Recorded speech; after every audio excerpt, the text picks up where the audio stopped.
Hi friends, இன்றைக்கி மேரக்காயில் finger fry தான் பண்ண போகிறோம். அதுவும் எங்கள் அக்கா பையன் தான் பண்ண போகிறான். ஃபஸ்ட்டு அதோட தோல் எல்லாத்தையும் நீக்கிட்டு ரெண்டாக கட் பண்ணிக்கலாம். சின்ன சின்ன பீசஸாக கட் பண்ணிவிட்டு தின் ஸ்லைசஸாக இருக்கணும், இந்த மாதிரி இருக்கணும். அடுத்தது தண்ணியில் ஒரு 5 மினிட்ஸ் ஊற வச்சுட்டு ஒரு பவுலில் கார்ன்ஃப்ளவர் மாவு 1 கப்பு, அரிசி மாவு 1/2 கப்பு, 1 டேபிள் ஸ்பூன் மிளகாய்த்தூள், 1/2 டேபிள் ஸ்பூன் கரம் மசாலா, இஞ்சி பூண்டு பேஸ்ட், தேவையான உப்பு சேர்த்துட்டு நல்லா மிக்ஸ் பண்ணிக்கலாம். கொஞ்சமாக தண்ணி சேர்த்துட்டு மிக்ஸ் பண்ணிக்கலாம். கொஞ்சம் கெட்டியாக இருக்கும்போது 1/2 டேபிள் ஸ்பூன் லெமன் சேர்த்துட்டு மிக்ஸ் பண்ணிக்கலாம். அடுத்து காயை ட்ரைன் பண்ணி எடுத்துட்டு மசாலாவில் போட்டு நல்லா கோட் பண்ணி எடுத்து வச்சுக்கலாம். இப்போ ஃப்ரிட்ஜில் ஒரு 5 மினிட்ஸ் வச்சு எடுத்தோம் அப்படின்னா நல்லா மசாலா ஒட்டிக்கும்.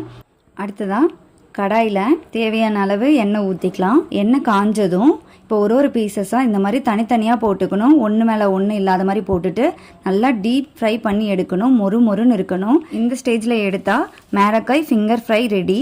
நீங்களும் இதை ட்ரை பண்ணிவிட்டு கண்டிப்பாக கமெண்ட் பண்ணுங்கள்.